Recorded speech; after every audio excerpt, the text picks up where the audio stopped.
उत्पत्ति पहला अध्याय में जब हम पढ़ते हैं तो वहाँ पर पहला वचन उसके 27 में लिखा है कि परमेश्वर ने मनुष्य को अपनी समानता में बनाया। और जब उसे इंग्लिश में पढ़ते हैं तो वहाँ लिखा है कि God created Mankind in his own image, he created them in his likeness. मतलब ईश्वर ने उन्हें अपने समान बनाया। परमेश्वर ने उन्हें in the image of God लिखा है वहाँ पर, in the image of God he created them. परमेश्वर ने गॉड करके बनाया था। लेकिन जब हम देखते हैं आगे कि शैतान ने उन्हें कैसे डिसीव किया हम सब जानते हैं। लेकिन जब हम वहाँ पर पढ़ते हैं 28 वर्ष, क्या लिखा है कि परमेश्वर ने उनको अधिकार दिए थे कुछ। वहाँ पर जब हम पढ़ते हैं तो उन अधिकारों में जब लास्ट में हम पढ़ते हैं तो वहाँ पर एक अधिकार था कि जितने भी रेंगने वाले जंतु हैं, जितने भी पृथ्वी पर चलने वाले, उन सब पर तुम्हें अधिकार है। और वहाँ पर हम आगे देखते हैं कि जो सरपेंट था, जो शैतान था, जो डिसीव करने आया था आदम और हवा को, वो किस रूप में आया था?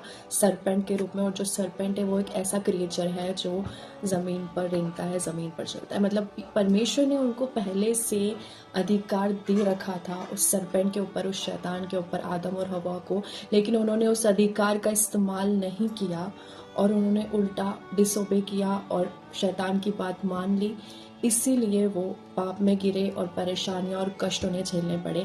आज का विश्वासी भी यही कर रहा है कि वो अपने अधिकारों को नहीं पहचान रहा है जो परमेश्वर ने उसे ऑलरेडी दे रखे हैं, और वो पता नहीं क्यों शैतान की उन बातों में फंसा हुआ है, जस्ट बिकॉज उसे नॉलेज नहीं है कि परमेश्वर ने उसे क्या अधिकार दे रखे हैं। परमेश्वर के वचन में क्या लिखा है कि मेरी प्रजा मेरा ज्ञान ना होने के कारण नाश हो रही है। आज का विश्वासी भी जो शैतान से डिसीव हो रहा है, शैतान जिसे कष्टों में, दुखों में डाल रहा है, वो आज भी यही कर रहा है कि वो अपने अधिकारों को नहीं पहचान रहा है, वो बाइबल नहीं पढ़ रहा है। और जब तक हम बाइबल नहीं पढ़ेंगे तो हमें कैसे पता चलेगा कि परमेश्वर ने हमें क्या अधिकार दिया है? पवित्र आत्मा कैसे आपसे बात करेगा? इसलिए आज ज़रूरी है कि आप आज का विश्वासी अपने अधिकारों को पहचाने, ताकि शैतान की हम उन चालों को समझ सके, क्योंकि वो डिसीव करने आया है। बाइबल बताती है कि वो झूठ का पिता है। उसने हवा को भी आधा झूठ बोलकर उसने उसे डिसीव किया। वो जानती नहीं थी कि परमेश्वर ने उसे अपनी समानता में ऑलरेडी बनाया, और वो उसकी पहली चीज़ थी कि वो नहीं जानती थी कि वो पहले से परमेश्वर की समानता में बनाई गई है। दूसरी चीज़ वो नहीं जानती थी कि उसके पास क्या अधिकार है जो परमेश्वर ने उसे दिया, उसने यूज़ नहीं किया। और परमेश्वर इसलिए बहुत दुखी हुआ उनसे कि मैंने जिन पर भरोसा किया इन्होंने तोड़ा।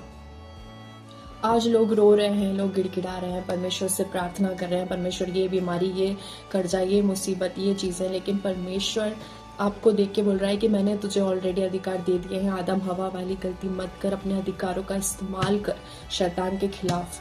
आज ही अपने अधिकारों का इस्तेमाल करिए, अपने अधिकारों को पहचानिए कि परमेश्वर ने आपको क्या क्या अधिकार दिए हैं मसीह में, और उनका यूज़ करिए और शैतान को हराइए, ना कि उसकी बातों में आइए।